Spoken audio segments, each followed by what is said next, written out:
Before the year finished, we were looking at some of our spider lasso passing sequences, and I've been really enjoying, especially since I've been delving into this again, I've been really enjoying using a lot of these spider lasso passing sequences where we use our leg trap passing concepts to force that leg drag to the far side.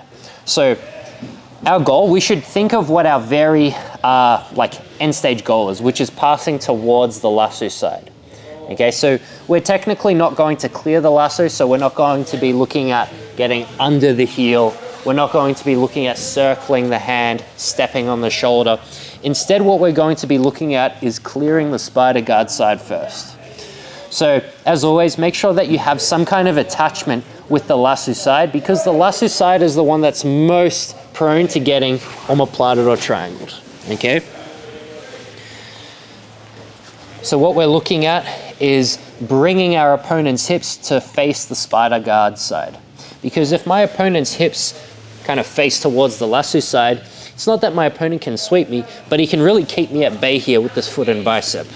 So what I'm gonna look at doing is securing a grip on the inside of the shin, and I'm gonna step, I'm just gonna turn towards the camera so you guys can see this, but I'm gonna step my left leg back. As I do this, I start to pull this foot on bicep towards me. And what you'll see is it actually turns my opponent onto this side. Now in this case here, I've gone for like a cross knee through kind of grip break, where I force a bend in his knee to pummel my hand to the inside of the calf. Okay, so this is usually what I follow up with when I bring them to this side. Like I've mentioned in the previous classes, we're not limited to just the cross knee through. We can also go same side knee through to pummel the foot off the bicep to deal with the spider guard. Or what we can also do once the hips are facing this side is I drop down into a combat base and I put the outside of my opponent's shin onto my knee as I throw my elbow down, so his foot can't follow me anymore, like this. I follow through now with pummeling my hand to the inside of the shin and taking that, or rather retaking that same grip I initially started off with. Now the next thing we're looking at is trying to force our opponent to defend a pass to their right side. So our opponent is most likely going to keep that foot on the bicep, that sleeve grip, as well as that foot in the shoulder. And this hand, they might not have time to frame, but usually this hand is going to be framing this near shoulder. So straight away, while I'm pinning this leg to the floor and not letting him re-pummel his foot to my shoulder, I'm going to take my forehead to his chest, taking my hips higher than my head, and I'm going to start to initiate almost like an over-under kind of X-pass, bullfighter pass towards this side. So I take my head over his shin and I place my forehead onto his chest. And the goal here is to create a strong bend in my right arm, the lasso side arm, with the intention of trying to discourage him from keeping his foot on my shoulder. So when I start to really close in, and I can't do this while I'm in a leveled, upright posture, I have to use this tripod, where I close everything in like this. And what I'm trying to do is I'm trying to almost kind of rotate my shoulder, externally rotate my shoulder. Now, once his foot starts to come off my shoulder, I'm gonna start trying to redirect this leg with the intention of passing his guard. Now, the idea here is if he doesn't react, I'm going to finish this it's kind of like a shin trap over under. And obviously I'm gonna have to relinquish this lapel grip and try and circle my hand. So assuming Tristan didn't react from here, I would redirect his bottom leg and I would start trying to circle my hand from that lasso grip to establish side control.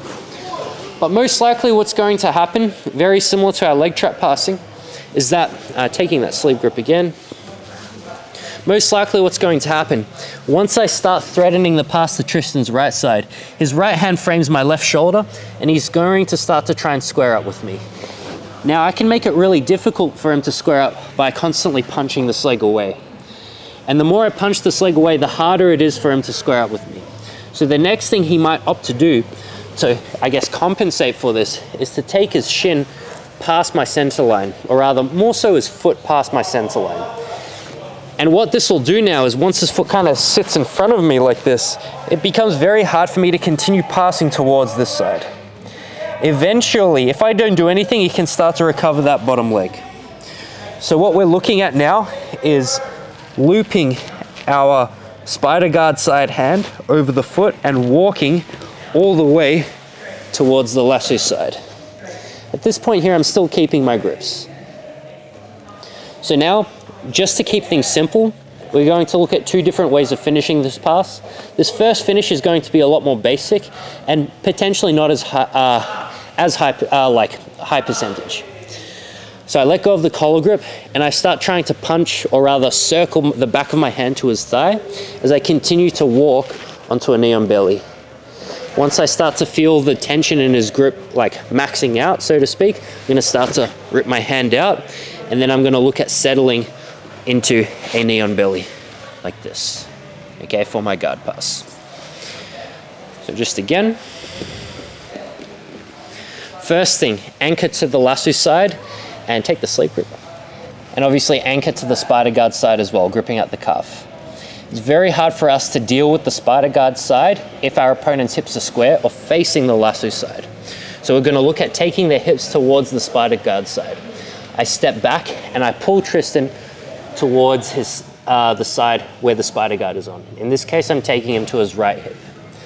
At this point here, I go cross knee through or same side knee through. The whole idea with this like cross or same side knee through is to create a bend in the knee. Once I do this, I pummel my hand to the inside of the calf and reattach to that grip. If I start to punch down and kind of like open my elbow, I can sometimes strip that sleeve grip as well. Now, I've pinned his bottom leg. I'm in this like double knee slice position. Now I'm gonna start trying to close this side, because the other thing as well is I don't want him to lasso through. Okay, so if I close my elbow like this, there's no space for the lasso. If I'm open, he can loop through for the lasso. Okay, so I close this side, the foot's still on the shoulder. I turn towards him and I put my head on his chest. I start to threaten passing for that basic shin trap over under style pass. Once his foot comes across to compensate for that initial pass, now I'm gonna start to walk around. Make sure that you're not under the leg like this.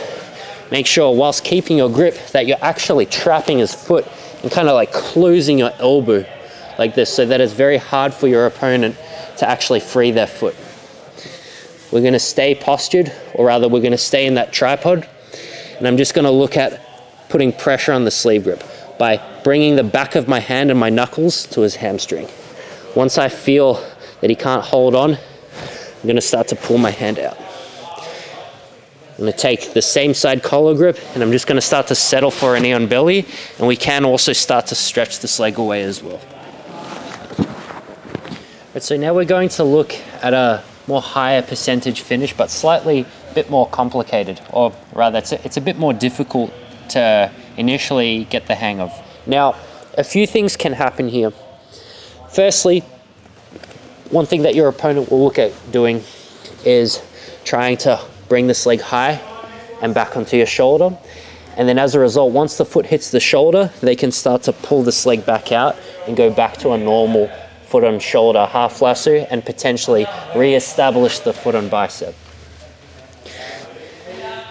Another thing that we see quite commonly is whenever we're stiff arming this bottom leg, our opponent will look at, it's kind of like a tricep drag. My opponent is going to look at pulling my elbow towards him, and as a result putting internal rotation pressure on my shoulder. So how I like to combo this, the moment I am walking around in this leg trap position, okay, so this applies to all the leg trap variations. The moment I feel this grip on my tricep, I'm going to let go of the grip, but more so before I'm letting go, I'm dropping my knee deep over his thigh. So I'm actually trying to get almost like the instep of my ankle. So I'm trying to hook his thigh with my ankle at this point here, okay? I'm obviously getting a bit of lower shin contact, but I'm trying to be really heavy on this leg. This right here is the equivalent of me holding onto his leg. So what this means is that once I pin this leg, I actually don't need this hand to hold on to this grip. Now my hand is free. So the first thing I'm going to look at doing is really emphasizing covering this foot. because I don't want this to happen. Now I'm back to square one essentially. So I really trap this, and my free hand is initially going to look at taking a straight collar grip as well. So I've got 2 straight collar grips, and I'm just going to row myself into my opponent to kind of mitigate, or rather shut down, most of the movement that's initially going to happen here. Now be ready for your opponent to try and push you away. Okay, so you have to be able to lock onto your opponent here, and you can't afford to be off balanced, because if I lose this shin over the thigh, then I lose the leg drag. Okay. If I get off balanced and the foot comes up, he can bring that foot back to my shoulder. So what I'm focusing on, and the cues that I really find are helpful, is like really trying to drape my chest over their shin whilst being heavy with my left shin. My free leg here posts on the mat, and my knee pinches inwards on his hip like this. So the first thing I'm looking at doing is transitioning to a cross collar grip from the lasso side. So my lasso hand goes and makes a cross collar grip. And what I find with this grip is it's as strong as the double collar. Okay, so I'm basically getting the same amount of pull with this cross collar grip as I do with a double collar grip. Now I've got a free hand. So as my opponent tries to pull me away, I'm holding on, I can stay attached to him. I'm now going to start to look at dragging. Now please don't drag like this. In this case here, I lose a lot of pressure on the bottom leg, and I off balance myself almost. The other thing as well is it's harder to drag someone like this as opposed to going on the inside. This is why like the thigh drag is so strong, because this grip where we grip on the inside of the knee and thigh is actually a lot stronger. So I take this grip on the inside of the knee, I get a false grip on his knee, and I'm going to start to drag his leg across. As I start to drag, I'm starting to put my chest more and more over his outer thigh and knee. Now, I'm going to look at maintaining that connection, and I'm going to start to point my thumbs, or rather point my fingers towards the mat. My goal is to get my wrist bone behind his calf and on the outer side of his knee. At this point here, I pass the lapel to my hand, and I've fully trapped his top knee. Now I have a lot of leverage here to break the sleeve grip, like this. Make sure we keep crushing the outer aspect of the thigh and knee with this forearm, okay? We can use this leg drag, but in this instance here, we're gonna have a lot more success using the leg drag where we use our wrist. Reason why is because while I'm trying to leg drag Tristan, if I cover with my elbow, in the time it takes for me to cover with my elbow and grab that bottom collar, I'm usually losing his knee line. Okay, not always, but most of the time I find it quite hard to finish the leg drag where I cover with my elbow. Okay, so instead of covering with the elbow, I cover with my wrist. And the reason why this works is because once I take that collar grip, if he tries to pull his knee towards his chest now, it's actually very hard for him to do so. Now, I strip that sleeve grip and I get chest on chest straight away. Usually, we're going to have to take a near side underhook. Very rarely are we going to be able to get a position where we hug the head. Okay, so usually our opponent's framing on us.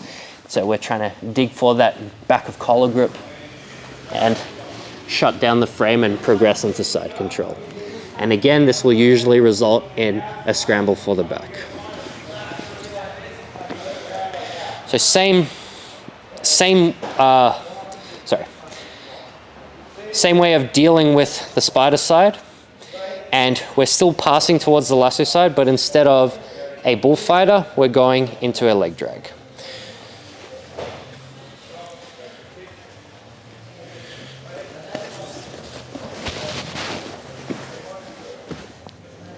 Now, if I start to feel my opponent high pummel, I cover.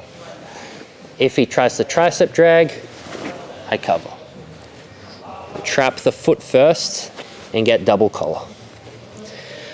Put pressure onto the shin, trying to get our torso over the shin, and then we switch to that cross collar grip and then our leg drag.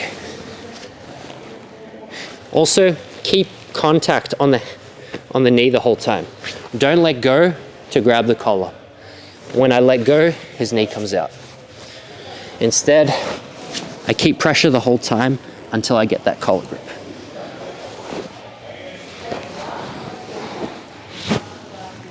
All right, This is just one thing I wanted to comment on. I think this is something that a lot of people will find kind of interesting, but when you do a leg drag, it's important to take note of which collar to grab, and I guess the difference.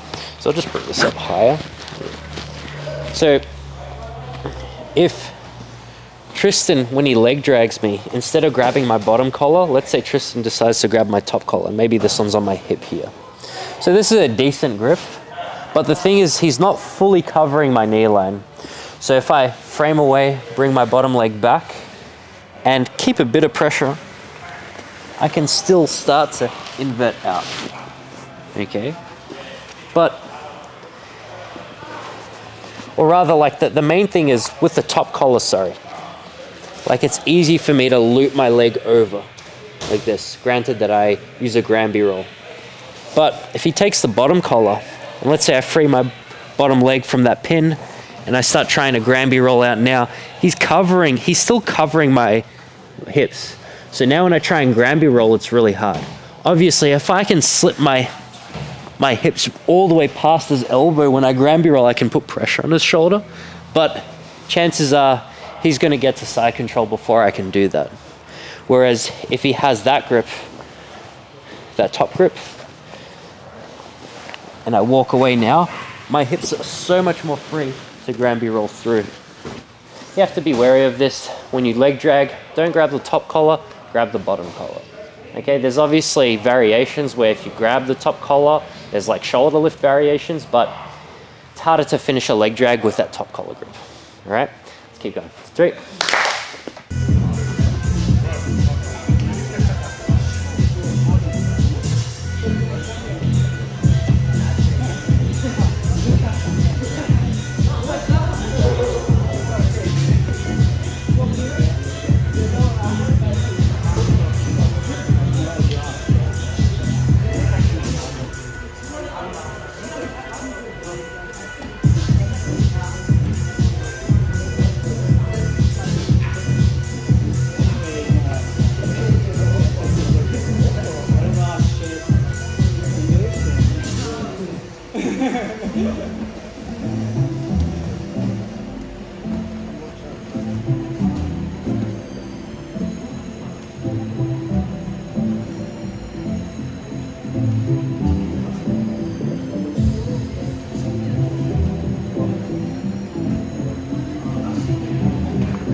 Let's just start to get it out. There you go. Done.